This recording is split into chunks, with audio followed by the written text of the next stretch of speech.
informasi kepada publik gitu. Baik. Nah, tadi kembali lagi pada pertanyaan Mbak Ai, data-data KPK itu didapatnya dari mana gitu. Saya Kepala Biro Humas kalau di KPK ex officio sebagai PPID. Jadi data-data yang kami miliki secara kelembagaan itu memang asalnya dari unit kerja yang ada di KPK. Saat ini KPK ada 1 kesekjenan dan ada 4 kedeputian.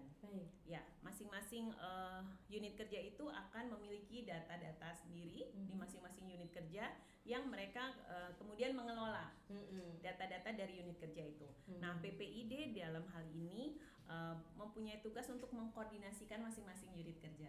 Jadi kalau misalnya nanti ada permintaan data atau informasi dari publik lewat PPID, kami akan mengkoordinasikan dengan unit kerja. Jadi nanti satu pintu nih dari PPID jawabannya akan keluar. Baik. Iya, itu apa namanya informasi yang didapatkan dari KPK sendiri, Biro Humas khususnya. Nah, ini kan untuk menggali informasi itu kita butuh orang-orang yang memang betul-betul, apalagi kalau misalnya kasusnya di daerah-daerah itu, dan katakanlah mungkin jauh dari jangkauan KPK, tetapi masih bisa terinfokan atau tertangkap oleh KPK. Nah, ini seperti apa? Apakah ada tim khusus juga untuk di daerah-daerah dari KPK sendiri? Ini dalam konteks penanganan kasus atau penanganan kasus? Oke, dalam konteks penanganan kasus, KPK memang menangani seluruh kasus di Indonesia kan ya. Kita nggak pandang bulu entah di mana kita dapat gitu ya. Biasanya berasal dari pengaduan masyarakat. Kasus-kasus seperti misalnya OTT yang ada di daerah itu awalnya adalah pengaduan masyarakat. Jadi masyarakat atau publik punya kecurigaan gitu ya, kemudian melaporkan dugaan tindak pidana korupsinya ke KPK. Nah, kami nanti akan punya tim untuk menjangkau informasi tersebut gitu ya, dan kemudian akan berkembang menjadi penyelidikan, penyidikan gitu ya.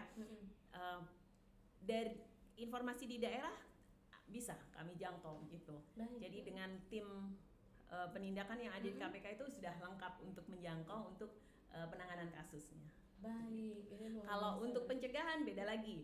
Jadi kalau untuk pencegahan kami juga punya koordinasi supervisi wilayah. Jadi masing-masing ada kalau nggak salah ada 5 regional, kita bagi per regional. Nah, mereka ini tugasnya adalah bekerja sama dengan pemerintah kabupaten atau pemerintah kota, pemerintah daerah untuk tadi lebih banyak ke perbaikan sistem gitu. Jadi ada yang kita namakan MCP gitu ya, itu adalah ukuran-ukuran yang harus dipenuhi oleh daerah untuk daerahnya menjadi lebih akuntabel gitu, lebih transparan seperti itu. Baik, dan itu juga menjadi sebuah cara ya untuk meminimalisir kasus-kasus korupsi yang ada di seluruh Indonesia. Baik, Mbak Yeye, untuk ini kan sudah era digitalisasi nih. Di era digitalisasi ini tentunya penyebaran informasi itu sangat cepat sekali, dan juga kita sebagai lembaga apapun itu harus mengikuti pola dari penyebaran informasi itu. Dan ketika KPK menangkap sebuah informasi misalnya di media sosial, ini kan rata-rata penyebaran informasi itu tidak semuanya betul. Ada yang hoax seperti itu, karena masyarakat pun sekarang sudah bisa juga untuk membuat sebuah berita, menyebarkan sebuah berita. Nah, ini melihat fenomena seperti itu dari KPK sendiri seperti apa untuk melakukan misalnya penyaringan informasi yang diterima. Seperti itu. Baik, terima kasih Mbak Ai. Ini pertanyaan yang sangat menarik ya, karena KPK sering banget memang ada di dalam lautan hoax informasi itu gitu ya. Banyak sekali, jadi terutama di daerah. Jadi ini saya sekaligus mengingatkan ini kepada teman-teman yang ada di Palembang gitu ya. Kalau misalnya nanti ketemu orang yang ngaku-ngaku sebagai pegawai KPK atau penyidik KPK gitu ya, tolong hati-hati gitu. Jadi kami KPK itu tidak punya perwakilan di daerah, jadi hanya ada di Jakarta saja. Kalau ada yang ngaku-ngaku, oh saya KPK wilayah A, B, C, udah pasti palsu gitu ya. Jadi itu KPK palsu, iya betul. Itu masih menjadi problem kita juga, karena banyak yang ngaku-ngaku bajunya lebih lengkap dari KPK benerannya gitu ya kan. Luar biasa ya. Iya, dan setiap penyidik kami dilengkapi dengan surat tugas. Surat tugasnya juga bisa dicek keabsahannya gitu ya. Karena kita pakai tanda tangan dan ada barcode-nya. Nah, itu juga sering dipakai untuk oleh KPK palsu untuk gitulah, untuk menakut-nakuti betul publik gitu ya, menakut-nakuti masyarakat, bahkan menakut-nakuti pejabat gitu. Baik. Pejabat di daerah. Dan konyolnya masih ada yang percaya juga gitu kan ya. Jadi ini Mbak Ai, sekaligus saya mengingatkan kalau menemukan hal itu bisa kontak ke call centernya KPK. Baik, di nomor 198 ya. Ini ya, nanti ini penting dicatat ya. Betul, call center KPK. Call center KPK adalah 198. Betul, iya, bisa ditanyakan di situ. Atau kalau misalnya di daerah dan bisa menghubungi juga aparat hukum terdekat gitu. Baik. Bisa ke polisi, bisa ke jaksa. Baik. Tapi yang untuk call center 198 itu rasanya langsung ke KPK, jadi teman-teman bisa jangkau itu. Selain KPK palsu juga banyak misalnya surat panggilan palsu. Baik, iya, ada juga. Betul, ada juga. Jadi nah, untuk mengkonfirmasi dan mengklarifikasi hal-hal seperti itu, tadi banyak hoax gitu ya, Mbak Ai ya. Kami menyediakan satu saluran di website untuk klarifikasi hoax. Jadi banyak sekali, entah itu pemberitaan media atau ada di sosial media. Kalau itu udah ketahuan palsu atau salah gitu ya, itu semuanya kami klarifikasi. Jadi bisa dilihat nanti di kpk.go.id, itu semua klarifikasi informasi hoax ada di sana. Baik, jadi ini kan butuh sosialisasi yang gencar gitu ya untuk masyarakat supaya juga lebih cerdas gitu menerima atau ya katakanlah menyaring informasi yang masuk seperti itu. Betul. Nah, untuk masyarakat sendiri, untuk KPK sendiri maksudnya sudah pernah menemukan kasus yang memang bahwa informasi itu adalah hoax. Kemudian apakah ada tindakan untuk masyarakat yang memang melakukan hal tersebut, menyebarluaskan berita hoax dan ya katakanlah merusak nama KPK juga? Betul.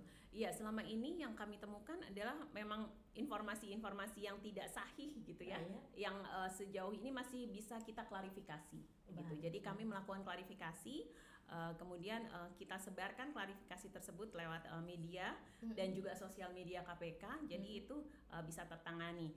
Dan kami menghimbau masyarakat untuk melaporkan memang kalau menemui hal itu, karena sudah banyak korban juga gitu ya. Ada yang terakhir kemarin mengatasnamakan Deputi Penindakan KPK gitu ya, lewat WA disebarkan minta uang untuk biar nggak dipanggil KPK gitu misalnya. Nah, hal-hal itu kan menyesatkan ya. Kami klarifikasi itu semuanya.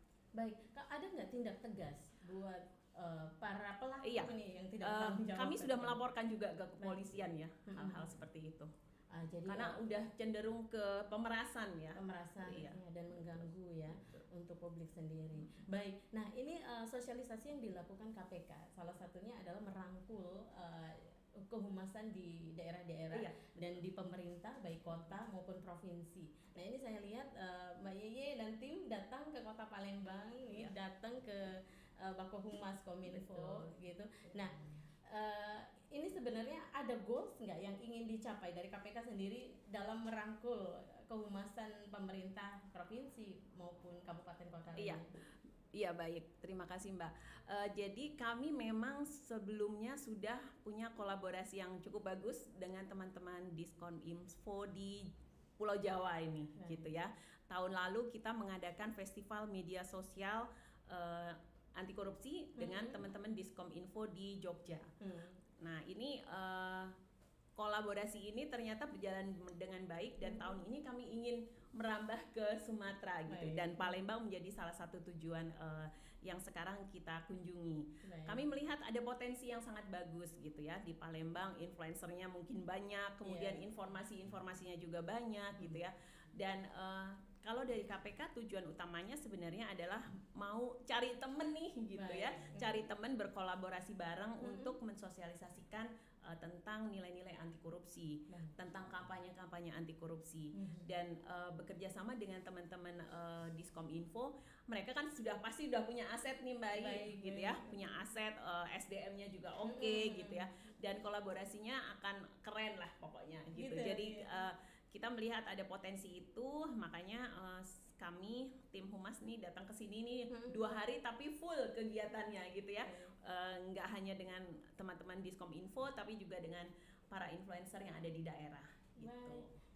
kalau boleh tahu nih apa sih menarik dari Bako Humas Kominfo Kota Palembang sendiri sehingga KPK memilih Kota Palembang nih untuk didatangi pertama untuk di Pulau Sumatera? Betul, iya. Informasinya oke, menarik gitu ya. Saya juga melihat saluran-saluran sosial medianya. Saya rasa ini bagus kalau untuk kita kembangkan bersama gitu ya. Mungkin kita bisa saling memperkaya konten gitu ya. Kalau mungkin sekarang kontennya baru kegiatan, seremonial, mungkin kita bisa bareng-bareng bikin konten yang sifatnya lebih catchy gitu, lebih menarik. Dan yang penting adalah bermanfaat buat publik gitu ya. Salah satu tujuan KPK juga kesini adalah untuk kita bisa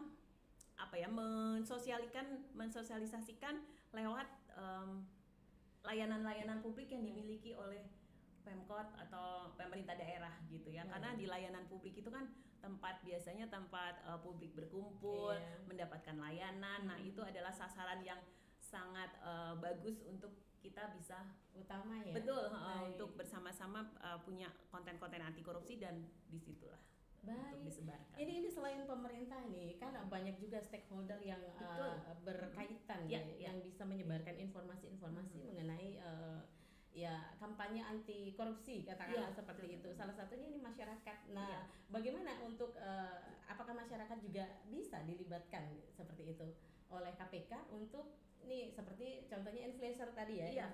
Nah, ini seperti apa? Oke. Iya, kalau peran masyarakat, kita bicara peran masyarakat tuh besar sekali gitu ya. KPK tuh nggak ada apa-apanya lah tanpa publik gitu. Terutama untuk konten-konten yang pencegahan, pendidikan gitu. Mulai dari guru, murid, mahasiswa, itu semuanya bisa punya peran dalam pemberantasan korupsi gitu. Dan KPK punya channel-channel untuk itu. Nah, kalau saya khususnya yang untuk kegiatan di Palembang ini memang besok akan bertemu dengan para influencer di sini. Nah, saya ingin mereka-mereka ini, influencer-influencer ini, untuk menggali apa sih keunggulannya Palembang gitu ya. Kemudian dikontekskan dengan anti korupsi gitu.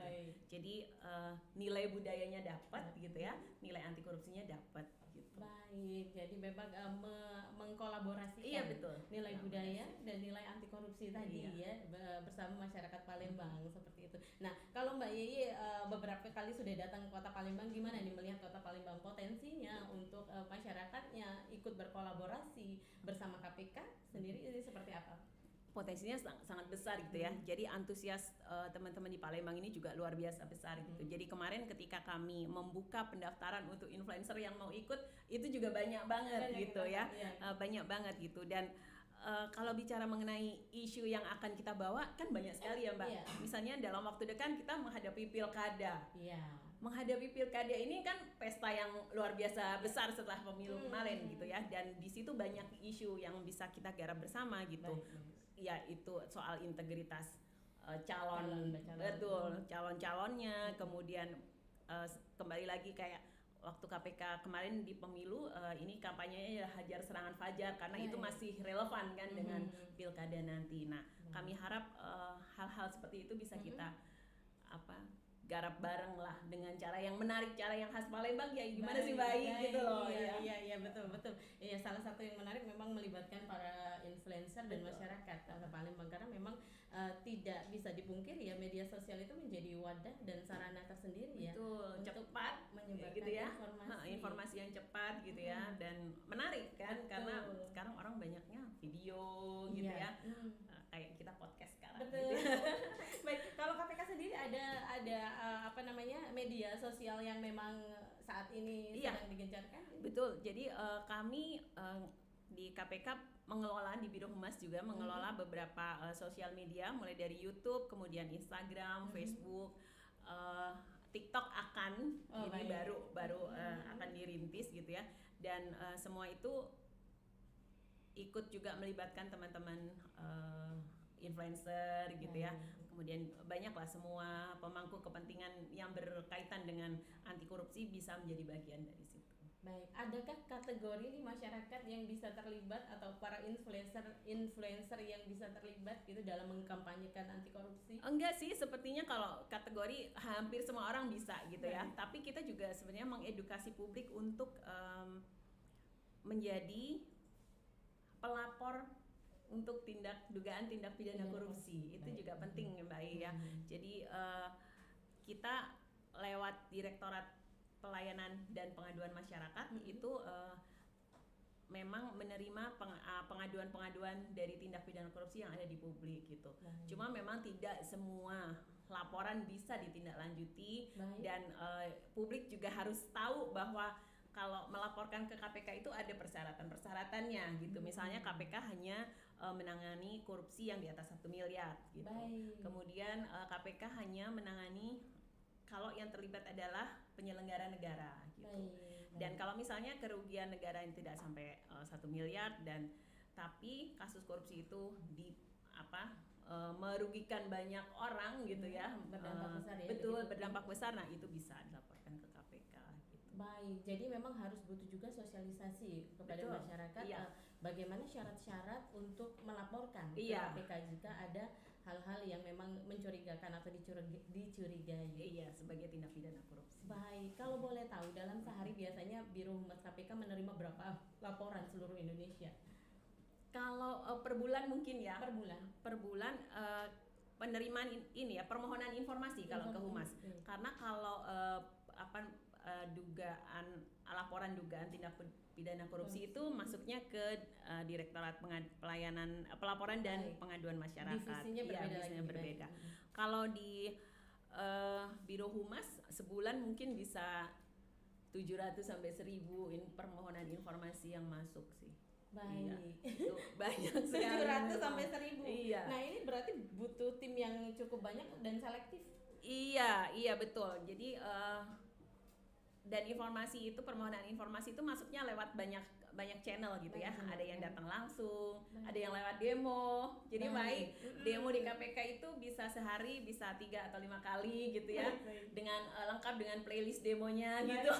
Jadi kalau demo kan teriak-teriak. Nah, ada lagu-lagunya. Saya sampai bilang, "Oke, sekarang playlist demo yang mana yang akan dimainkan?" gitu ya. Kira-kira ada jadi lewat demo, kemudian datang langsung. Ada yang lewat surat, ada yang lewat email, ada yang lewat kontak center tadi 198 gitu. Jadi banyak sekali channel-channel permohonan informasi ke KPK yang bisa diakses oleh publik. Baik. Nah, ini kalau memang setiap hari ini sibuk banget ya, betul kata Mbak Yeye, itu jadi 24 jam tugas dari Biro Humas KPK untuk menangani dan menyerap informasi-informasi yang masuk seperti itu. Nah, kalau dalam sehari bisa mencapai dalam sebulan tadi sampai 700 sampai 1000 seperti itu.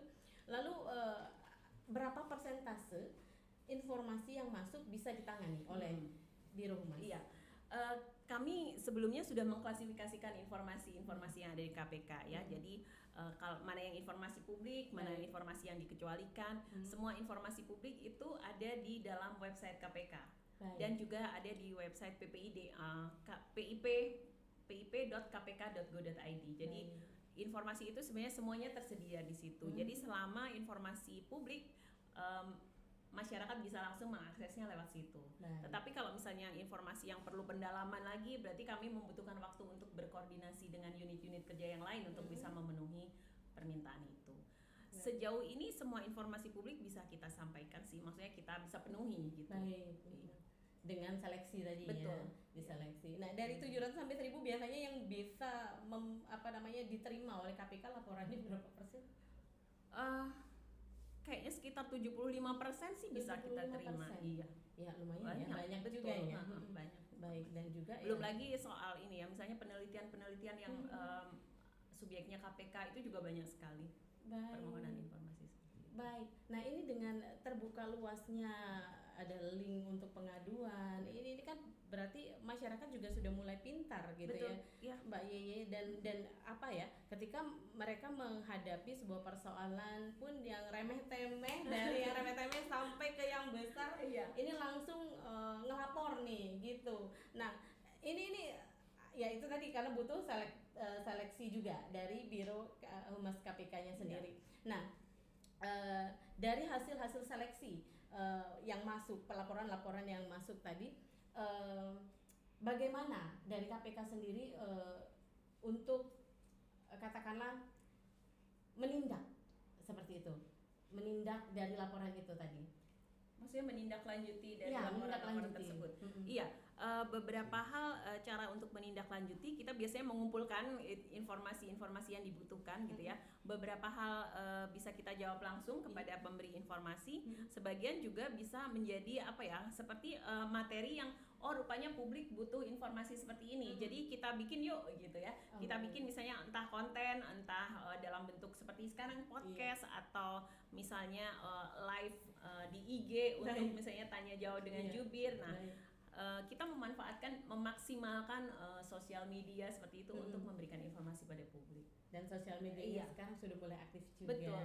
Iya. Dan mungkin harapannya nih, pesan yang ingin disampaikan kepada warga Kota Palembang khususnya, masyarakat Sumatera Selatan juga umumnya, untuk bagaimana supaya mereka lebih pandai memberikan informasi atau menggali informasi, dan juga mungkin bisa berkolaborasi juga, cara mereka berkolaborasi dengan KPK ini sendiri seperti apa? Iya, baik teman-teman semuanya yang ada di Palembang, kami dari KPK sangat senang ada di sini, dan kemudian sebenarnya semua lapisan masyarakat punya peran terhadap pemberantasan korupsi, dan itu bisa dilakukan lewat apa saja gitu. Yang saat betul, dan dengan profesi apa saja gitu, mau dari ibu rumah tangga, mau anak sekolah, mau mahasiswa, semuanya bisa punya peran dalam pemberantasan korupsi. Tidak harus lewat KPK, diri kita sendiri pun bisa gitu. Kita harus menjadi agen anti korupsi untuk diri kita sendiri dan orang-orang terdekat kita gitu ya. Gampang caranya gitu ya. Berintegritas, jujur, itu adalah hal yang utama. Jadi itu yang kita bisa lakukan semuanya. Kemudian marilah kita mencoba untuk berkontribusi positif terhadap apa yang ada di lingkungan kita. Saya lihat Palembang nih menarik gitu ya. Kota-kotanya meskipun sekarang banyak spanduk sana sini, tapi itu juga menjadi bukti bahwa kita punya peran di situ. Ayo kita jaga nih daerah kita, mau mencari pemimpin, cari pemimpin yang berintegritas, cari pemimpin yang mau memajukan Palembang, biar rakyatnya juga senang. Iya, luar biasa. Jadi memang harus dimulai dari diri sendiri. Betul. Jujur dan memiliki integritas, ya. Dan itu juga pesan dari KPK. Jadi tidak melulu untuk kasus-kasus penanganan korupsi harus ditangani oleh KPK, tetapi semua lapisan masyarakat berperan di sini. Baik Mbak Yeye, luar biasa. Semoga informasinya ini juga menambah wawasan untuk kami semua pemirsa TVRI Sumatera Selatan dan juga Palembang on Podcast di Kota Palembang dan juga Sumatera Selatan. Sekali lagi terima kasih atas kehadirannya, sangat spesial ini ya Mbak Yeye. Dan pemirsa Palembang on Podcast dan TVRI Sumatera Selatan, demikian tadi obrolan kita dalam Palembang on Podcast. Jangan lupa saksikan Palembang on Podcast di edisi yang mendatang.